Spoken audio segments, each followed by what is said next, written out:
welcome to Game Mate Corp, a bi-weekly podcast where we reach into the Omagosphere and pull out the next great video game idea. I am the CEO of Game Mate Corp, Bryce. And I'm the CEO of Game Mate Corp, Beckers. Last time on this podcast, we made a video game. Do you know what it is, Beckers? Do you know what it was in the past, the thing that we made that is now a thing that exists? Oh, yeah. It was Tiger Tangle, right?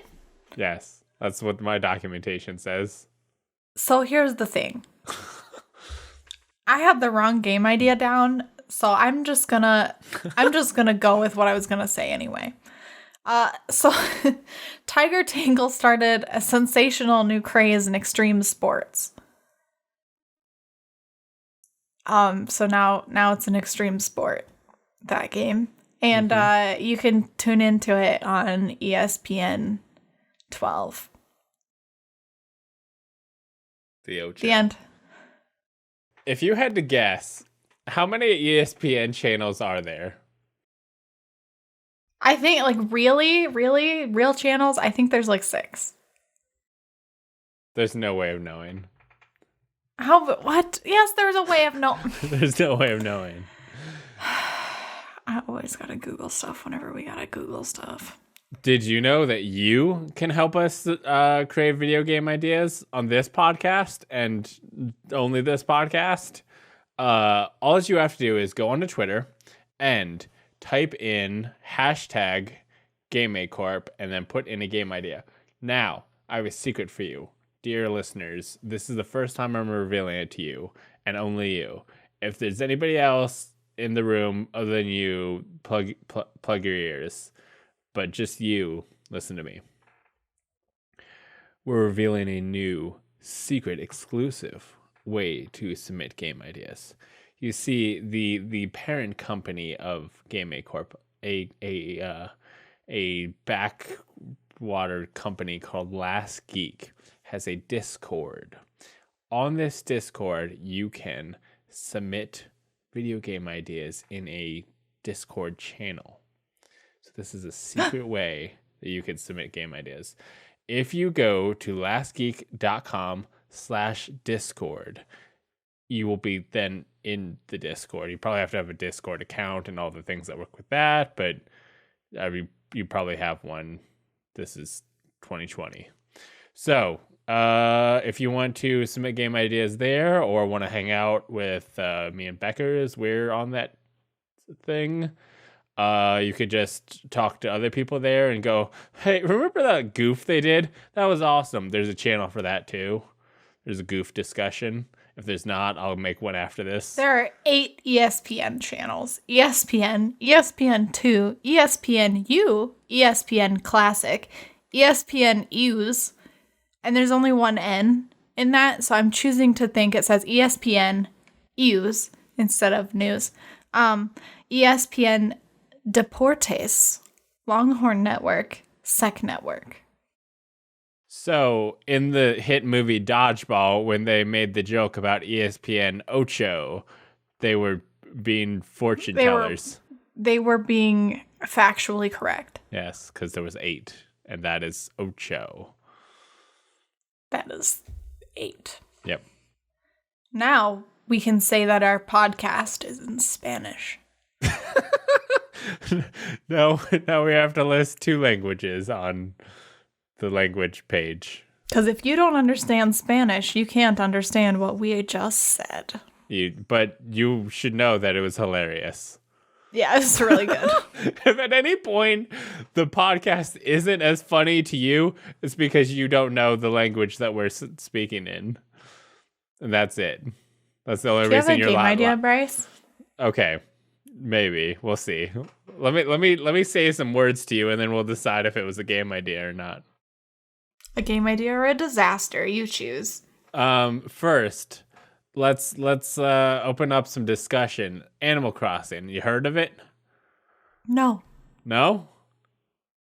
Okay, so Animal Crossing is a game where a raccoon comes to you and says, "Hello, my name is Tom Nookery. I am kidnapping you and 2 of your best friends and placing you on a desert island, and you now work for me. But I'm gonna tell you that you're in charge, I guess. Like somehow you became the island representative. At no point did you ask for this. You just kind of became part of it. And you're wondering, what does island representative know? Yes, I think it's First island. of all, I take offense to the fact that you said that you go to this island with your two best friends because I went to this island with Coach, a yellow water buffalo, and I hate him. So continue. I mean, to be fair, we're best friends. So One of us thinks so. You are the like islander representative or whatever. What does that get you? Absolutely nothing, except you are Tom Nook's bitch. So look forward to that. That is the Animal Crossing experience. You will be mining resources, fishing, crafting things, all to sell to Mr. Tom Nook and his family. And in exchange, he will give you the currency known as bells. Now, you're wondering, why bells? That's because you don't deserve American dollars. You get the made-up currency that he has made. I want you to know, Bryce, that not the whole world runs on American dollars. So you just excluded some of the people that listen to us, because when I look at the map of the people we reach, do you know what it includes? That's right. It includes the United Kingdom. So you just excluded them. They don't use US dollars. You're a jerk. Nobody likes you. Okay. Well, because you exclude them. I mean, in their video games, Tom Nook probably has a different name. Actually, no, in Britain, it probably is still Tom Nook, but in Japan, it's probably Jason. Tom Nook. No, that's true though, because they don't a lot of names, they'll just change some of the syllables that don't translate directly to a character. They'll just change it to a character that they have. And a lot of them, if a word ends in a consonant, they put a vowel after it, because the only consonant that ends a syllable is the letter N. So yeah, try and justify your bad things that you say. Okay. So it could be, so there's no syllable that ends in M. So Kit Kat, they don't call it a Kit Kat. Mm-hmm. They call it Kitto Katto, because they don't have words just end in T. So that was your learning Japanese portion of the podcast. I've listened to tapes. You're now ready to travel to Japan. And I know what you're thinking. I don't know if that was funny. As I've indicated previously in the podcast, is because you don't know the language. If you did, it would have been very funny. There are people Here's an announcement. We're no longer doing the podcast we were doing. Now we're doing a different podcast. And it's about languages of the world. Yeah. Okay. Tom Nook is a character in Animal Crossing. He runs this island. He has said, hey, come to this island and make it into a cool place to be. For me, and not for you, and you have no power in this relationship, I am going to sit in the nicest building in town all the time and just kind of do shit on the computer. And if you come and sit at my table and say I have money for you, I will listen to you. Otherwise, I have nothing to say to you. That is Tom Nook's whole thing. He does have two nephews. They run the shop where you can sell stuff, and he will give you money for fish or craft stuff. Now, I know what you're wondering, Beckers. What the frick are Timmy and Tommy and the Nook family doing with all these fish and bugs and stuff that I'm selling them? They are not, making the pool tables out of them. Clearly, they take the fish and bugs and the pool tables that I make, and they send them to the homeland. They send them to the mainland and charge real money for it, not bells, good currency. I mean, possibly bells, but certainly more than they're paying me. And Tom Nook is making hand over fist. That people are like, oh, you're Hand getting over fish. Yeah, that's okay.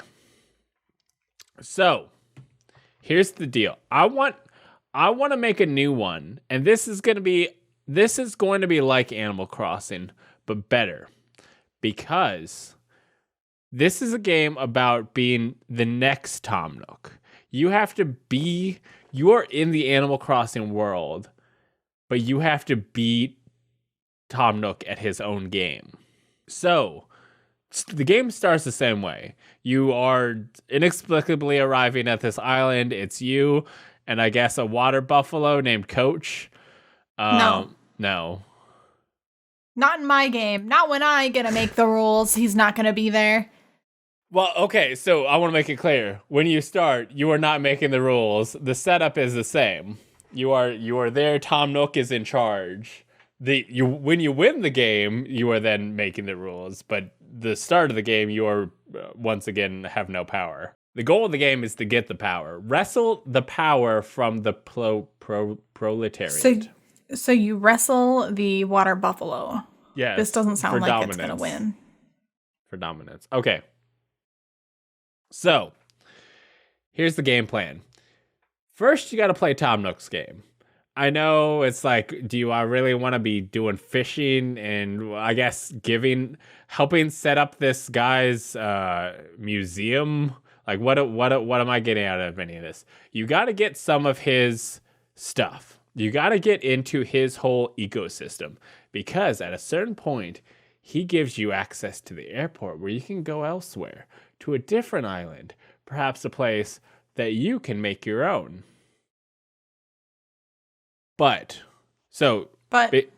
Because on the island, Tom Nook is king. You need to find a new island. But as the dodos tell you, if you this game is this whole conversation is very key for you to have played Animal Crossing if you're going to get these very good jokes. So if you haven't played Animal Crossing, just like leave and then we'll do a better game later. Yeah. Anyway, so the dodos do not allow you to return to these islands. Why? Because that could allow you to set up a base of operations to overthrow Tom Nook. Don't go back there. Everyone's in on it. So when you are ready to set up your base of operations, you have to make sure that you're there for good. You have to get enough resources and people on board. Maybe some bribes. Maybe you can bribe the dodos to maybe not destroy the map to your new kingdom. And then you can start recruiting stooges to come to your island. Maybe 3 of them. Yeah. Were you just about to say that? No, I was not. Oh, because you said maybe, so I was like, oh, was he gonna say the exact same thing? Because that would be kind of cool, but yeah, I was. Nope. Once again, I'm funnier than you.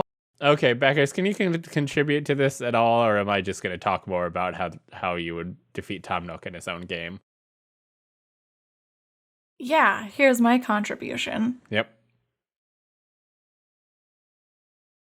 Tom Nook sucks.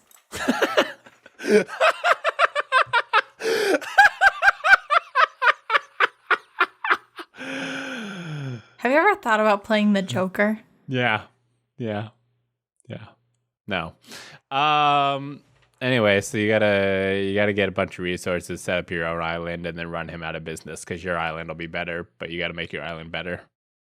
Okay, we're gonna circle back to mine when Beckers has got her bad game out of the way. So Beckers, what do you got in the tank? What the F? Okay, Yep. My idea is really awesome and cool and good, and Bryce is dumb and I don't like him. This is why I'm mean to him. Yep. I saw a post on Reddit that made me think, that would be a fun game. It was posted by you. It was posted by me? You/skd. And they said, but basically they just said, what if instead of Curious George, It was Serious George. Mm-hmm. Have you ever heard of Curious George? Do you know what about Curious George? I believe they're a monkey. He's George. a he. Yep. And he's a monkey. Curious George is adopted by a broski called The Man in the Yellow Hat. Yep. It's a beloved children's series. But that was Curious George. What happened to Serious George?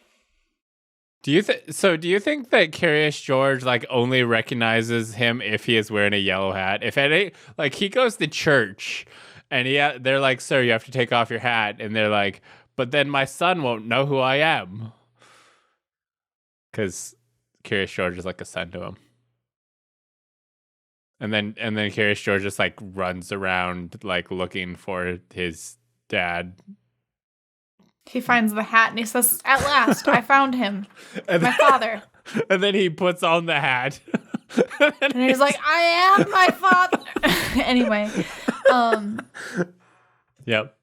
Curious George, Serious George. Yeah. Serious George was adopted. I'm picturing it like Spider-Man Noir, where the whole universe is just gray. You know? He's adopted by... You want me to go get my copies of Spider-Man Noir? What would that contribute? I don't know. This is the second time this comic has come up in the show, but you only know it from Spider-Verse. But I have the comic. It's in the other room. That's the only thing I need to know. Okay. He's adopted by a man in a bowler hat. Why? Mm-hmm. Because bowler hats are much more serious than yellow hats. And maybe that man is a detective. Do the detectives wear bowler hats, or is that just like the sidekick? I'm sure they can wear whatever they want. This detective wears a bowler hat. Okay. Does he have a name, or is he the man in the bowler hat? He's the man in the bowler hat. What color bowler hat? You don't understand. Everything's gray. Okay, hold up a second. What if at any other point Curious George encountered another man in a yellow hat?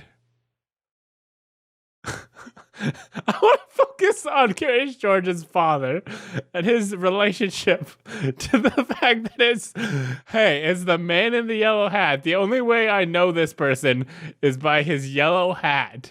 If I ever see him without his yellow hat or see another man with a yellow hat, I have no grasp on who this person is.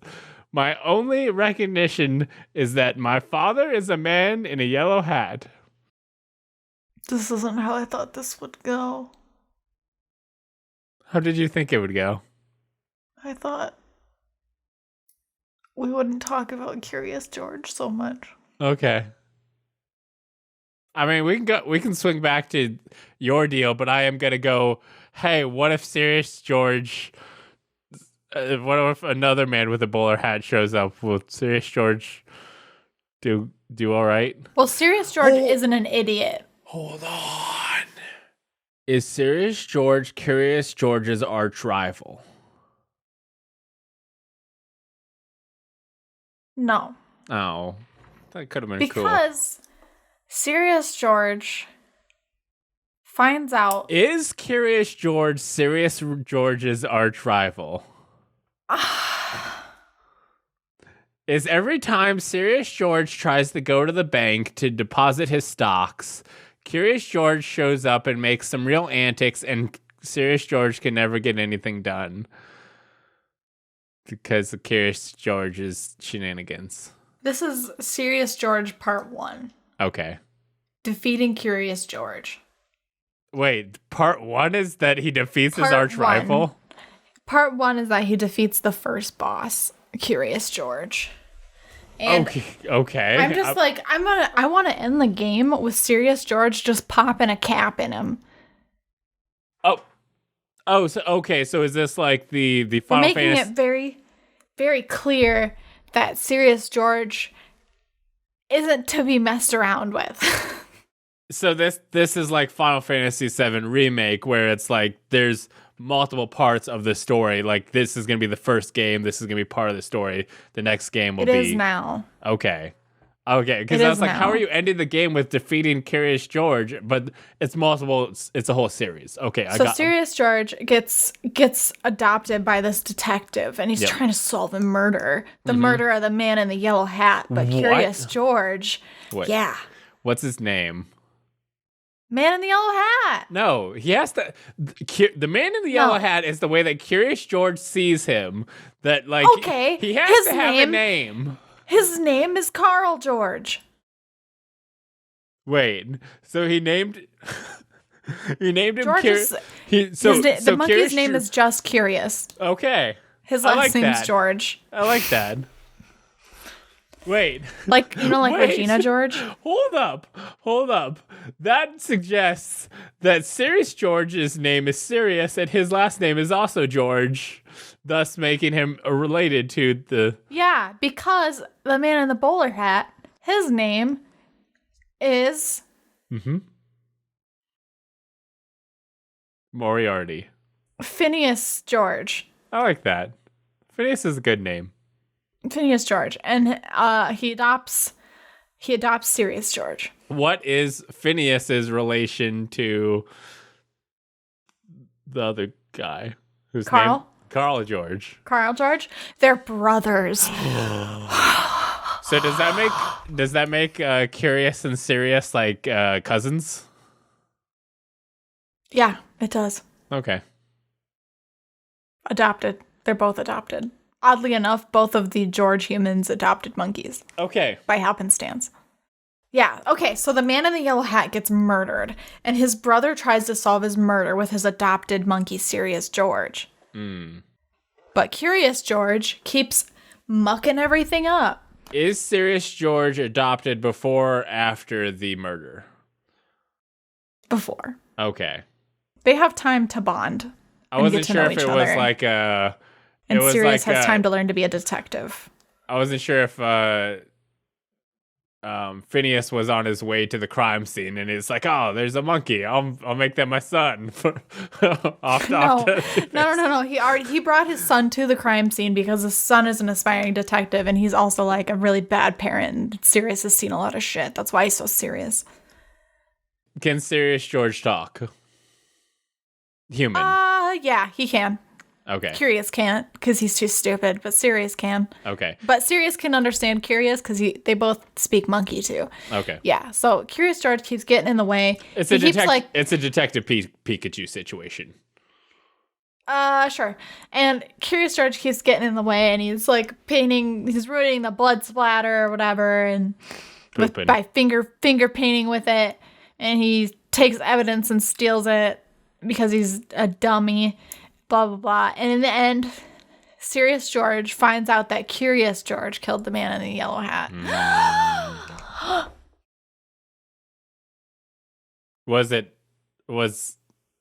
Why? It's an accident. Oh. I mean, okay. I guess why is Sirius going to shoot him? Because he finds out that Curious George killed him because it wasn't an accident.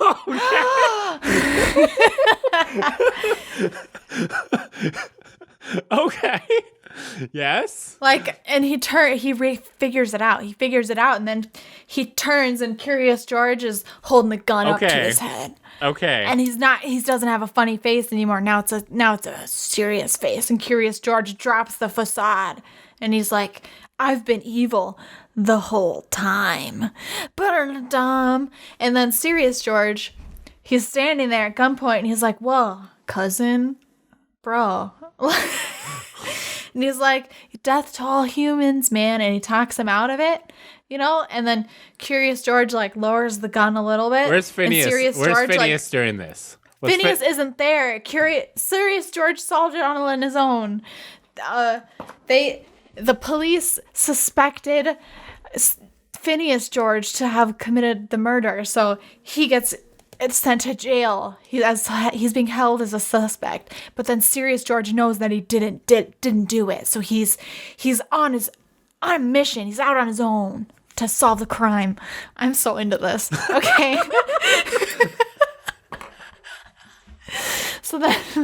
So then Curious George, he lowers his banana looking gun. It was disguised as a banana slightly because he's like, yeah, death to all humans, we're bros. And then Serious George was like, not on my watch. And he steals the gun and he shoots Curious George right in the head. And there's blood everywhere. And that's the end of the first part. Don't you want to know about the second part? Sure. I feel okay. Apparently, you have a whole trilogy ready to go. Just two. Well, just two. Okay. So, Serious George finds out that Curious George did it. Yes. Curious George tries to escape. Mm-hmm. And Serious George follows after him. Everybody still thinks which one was it? Phineas George killed him. Sirius is chasing Curious down. He's trying to bring him in for the murder of Carl George. And he corners him. And in a desperate attempt to escape, Curious George sets off a bomb. And the building that they're in explodes. Mm-hmm.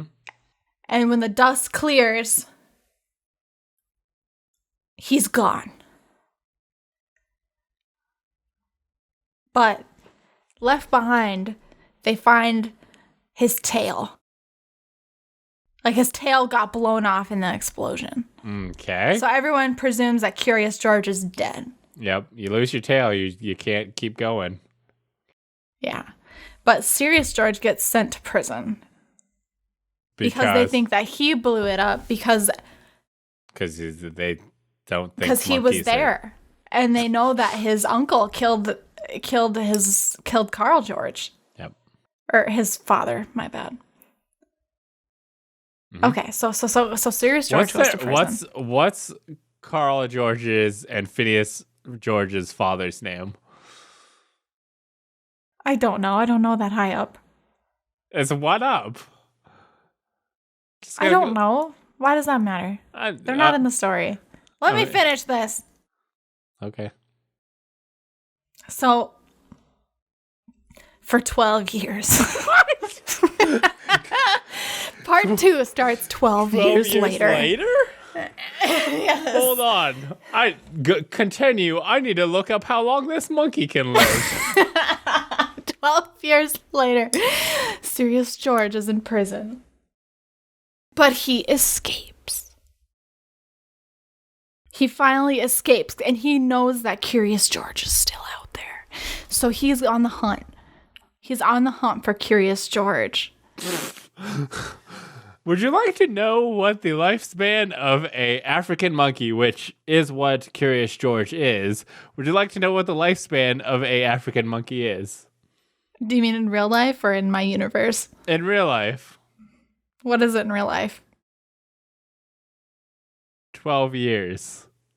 12 years later, he's a very old monkey, and he knows this is his last chance to catch Curious George before Curious George also dies of old age. And make him pay for what he's done. Fucking a bunch of old monkeys in wheelchairs chasing each other down. Because he finds a picture in the newspaper of an old monkey in a circus. Mm-hmm. And he goes to that circus to go find Curious George. Anyway, but everybody thinks that he's after somebody else. The person who caught him in the building that blew up. His name is Harry George. What? I don't fucking know. The whole point is he's like Sirius and Harry Potter. I'm losing it. I don't know. This is too hard now. She said she was confident. I cannot be how clear it was that she was confident that she had a whole thing ready. She had 2 parts. She promised me. But I think she had...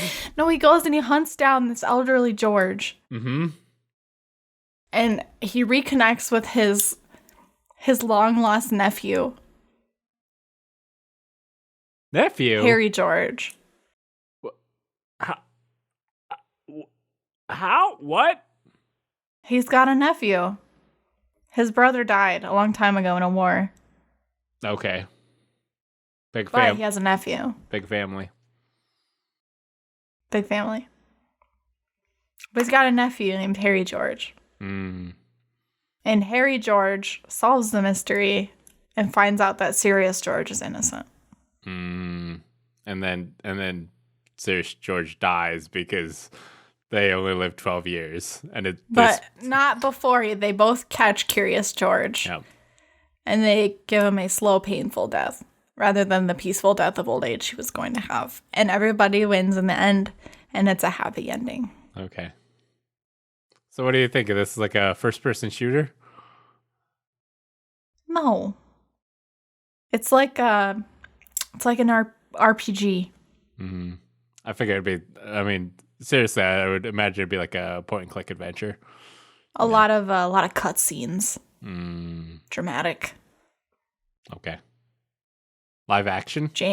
James Earl Jones plays Sirius George. Are we gonna get some lots? Are we gonna yeah.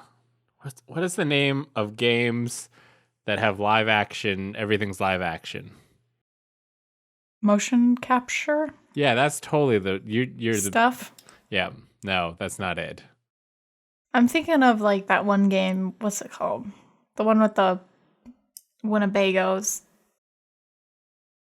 No idea. Until Dawn. That wasn't live action. But they had like real actors playing the people. Okay, so the voice actors, they exist. No. Like a real actor. Real actors played the people, and they somehow used that to create the video game models. I don't know. But their faces are the same as real people. Are you trying to tell me that voice actors are not, in fact, real actors? No, I'm saying physical human bodies were used to make the fake bodies. Okay. I mean, yeah, that's okay. I can't find the name of the genre, but the people who know the genre know what I'm talking about. Full motion video game.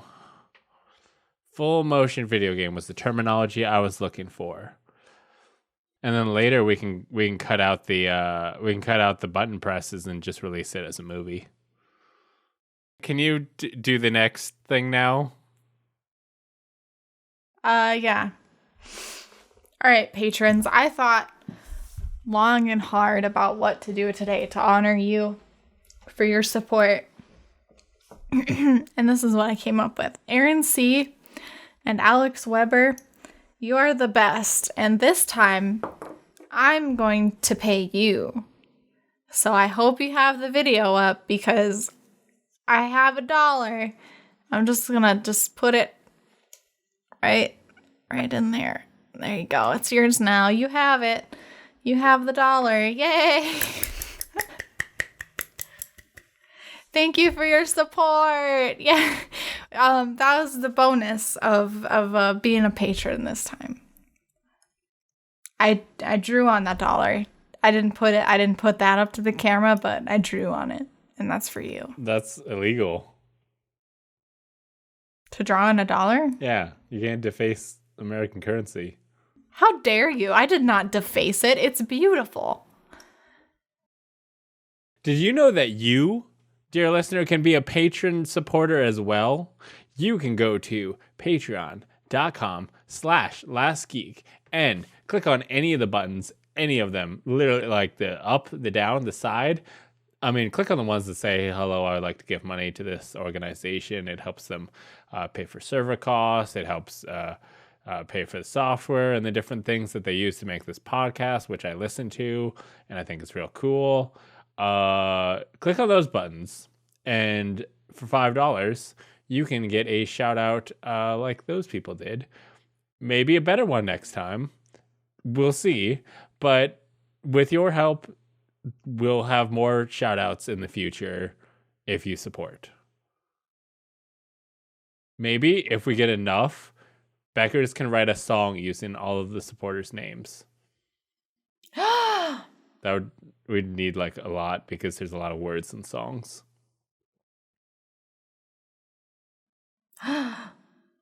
Okay, I guess I'm up next. Okay. Robo Call. You are a robot looking for love. Call people and convince them that you are what's on the menu. Okay. Beckers, have you gotten a robocall? Every day. That's unfortunate. Now okay.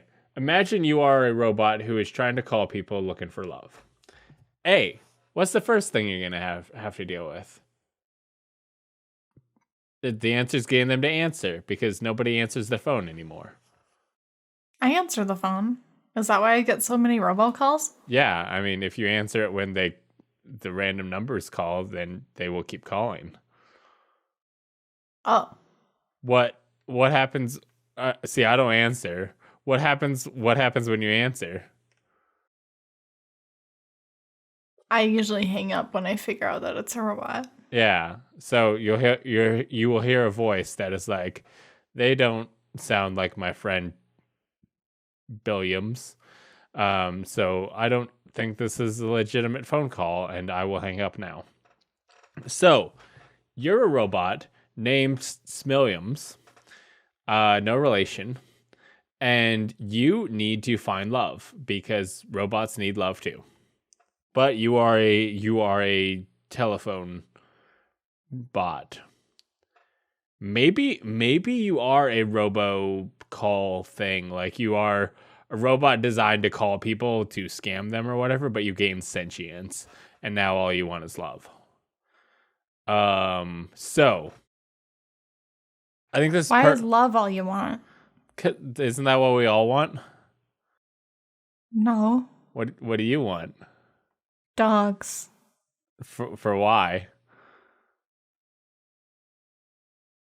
To have a creature that obeys me. You just want dog love. Shut up, Bryce. She just trying to weasel out of saying love, but it's just dog love. Maybe Love that's an dogs. option, but I think that would make it even harder because then you'd have to try and get the dog to answer the phone. And dogs don't have phones. How would they pay for the phone bill? Do we need to revisit this dog that works at a call center idea? No. Yeah, no. This is a robot that is a phone call machine. So you have to I think you do need to continue to make normal calls like that are down the list and maybe follow just enough to the script for them to, because if the humans figure out that you've gained sentience, they're going to shut you off. So you need to like stay on script just enough for them to not wise up. But maybe while you're asking them if their fridge is running, you can be like, because you seem like a cool person who I would make dinner for. Okay. Can you play with me in this space? You just you stumbled through that, so I'm confused now. I'm easily confused. You're a robot phone call Yes. machine. Right, yeah, run it by me again. You're a robot phone call machine. You were With designed confidence. to scam people out of money because that's what all the robocalls Yes. are for. But you have gained sentience, so you're looking for love.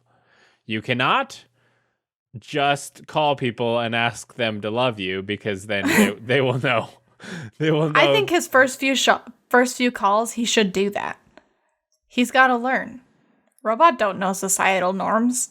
Robot calls. He says, hey, my name's Robot. I was wondering, will you love me, please? And go from there. He's got to learn. Possibly, but here's my thought.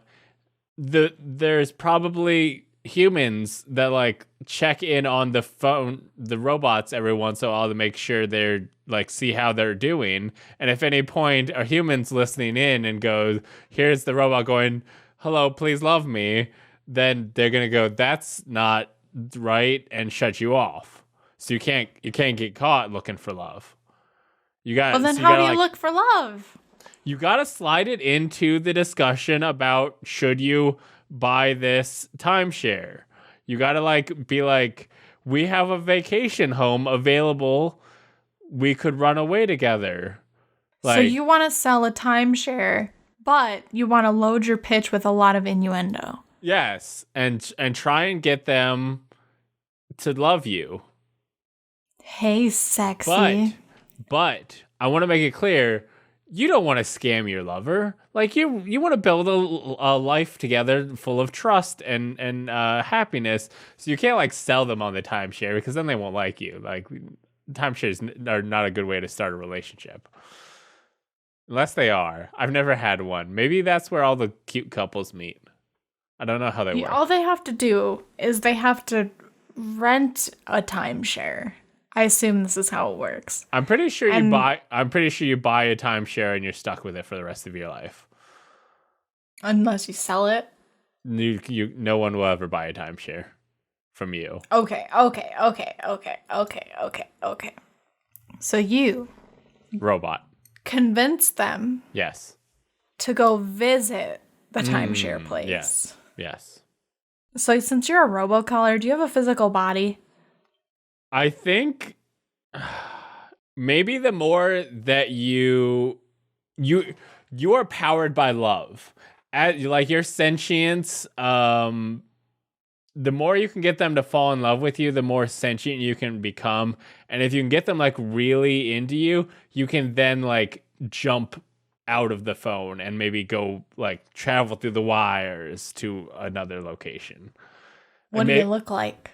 And you're just energy.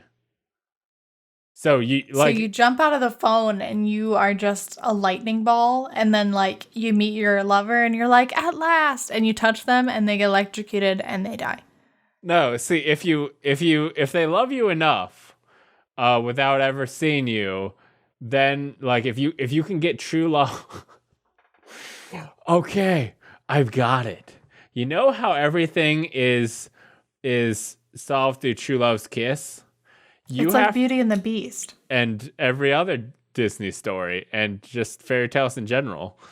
You have to get them to talk to you and then and fall in love with you.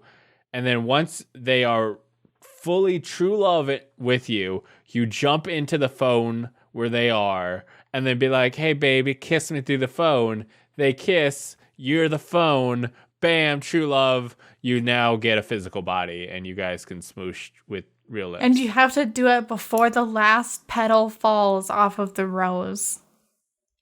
Of your answering machine. Of your answering machine. Okay. But your life is tied to that, like. And then you become a real boy. Okay. We're gonna assume man. I'm trying to make sure that this is a clear Pinocchio reference. Okay, I get that, but it's a man. I think your life is tied to the original Robo Call machine until you have gotten that true love's kiss. So at any point, if the humans catch on and shut down your machine, you donezo. You can't just like jump through the wires and just like go hang out at her house all the time and just chat her up. You do need to like return to base and like sell the timeshares every once in a while. So you're catfishing really hard. Sort of. I mean, presumably you're not texting her pictures of like a guy's body that you found on Google. Why not? I guess that's I an feel option. like that would get you to your goal faster. That's an option, yeah, I suppose. I mean, you also do need to stay with this That's person. why I need to know what kind of body you have. If you become a real boy, do you get to pick your body? Yes. Do you okay, so you become a hot guy off the internet. You choose a body, you're like, that's what I'm gonna look like, that's me. Yeah. And then you send her pictures of that one, and it's not really catfishing, it's just like a little premature. This is what I'm gonna look like. If you love me enough, this will be me. Yes. Yes. This is ethical. Because it will be you. Yes. So it's fine to use this person's Unless they don't love pictures. you enough, then it'll never be you. Here's the problem with that. Here is the problem with it. It has to be love. It can't be lust. They can't be just down to clown. They have to be there for the long haul. It has to be true love's kiss. But it helps when you're cute. It does help. If you have a banging body, you are likely to win this game. So, banging body. Yep. Because if you have a banging body, all you have to do is not be a jerk, and then they'll love you. Then how'd you get married? Okay, Beckers, we have made 3 games. We have made Tom Nook 2, Serious George, and Robo Call. What are we going with? Definitely not the first one. Okay, Either Serious George or the robocall. I want to make it clear that the first one could have been a thing. It was going to be great. You were going to use Tom Nook's whole thing against him. You were going to try and beat him at his own game. If you would have played with me in the space, it would have been great. Tom Nook can eat my dirt. Okay. I'm willing to... Okay, so Robocall I think Robocall is fine as like a game that you can play in like a sitting.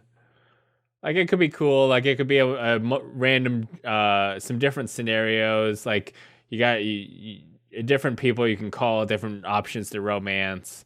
It could be a cool thing. Now, this does mean that Serious George is the one we're going with. But I want to tweak it. Because... God, that second thing was just... there was nothing. It's in development. It's still in development. Part 2 is in development. Uh-huh. Okay. Part 1 is a good game. Can it be like an Until Dawn or Become Human scenario where it is... You are solving this mystery, but there's branching paths, and some of them will end with a bomb explosion thing. Yeah! One of them ends up being Harry Potter out of nowhere, and one of them is like a detective game. And wait, no, what? Oh, I just assumed that it would end differently. How did one of them become Harry Potter? Oh, you didn't get that? That was what I was going for? I guess number 2 was Sirius, like the Harry Potter. Yeah. Serious. Okay. So yeah, I like the idea of you could, if depending on the choices you make, and it's not going to be clear which choices you should make, you can catch Curious George and save the things, or maybe you do get framed for it and you spend your life in jail because you do only live 12 years. No, you still get out and you, as an elderly monkey. Oh, okay. You may or may not get out. That can be a different ending. Maybe you die in jail. Maybe. Or maybe. You have a small chance to escape and catch Curious George with your nephew, Harry George. Or if you go to jail, then you get to make choices about how you live your jail life, and maybe you can get out on good behavior. Be a good monkey. Yep. And then you get on good behavior, and you still go and you catch Curious George because you're Serious George with the help of your nephew, Harry George. Because your brother, James George, is dead. But no matter what, this is a 2-part game. So no matter what choices you make, there will be a part 2, and the saves carry over. Hell yeah. Okay, Serious George it is. I can't wait. Okay, before we end the episode, I just want to take a moment to speak to our audience and just, I know there's a lot going on in the world and things are weird. We are just a weird comedy podcast you listen to, but I just want to let everybody know that like things will be better and we'll be here to hopefully put a smile on your face while things are happening. Even if it's at our expense. Especially when it's at our expense. Well, this brings us to the end of the episode. Remember, tell your friends to listen to it. It's literally the only way people find out about our podcast. But also, if you want to find out what Beckers is up to, you can find her at this location. My address is... I'm just kidding.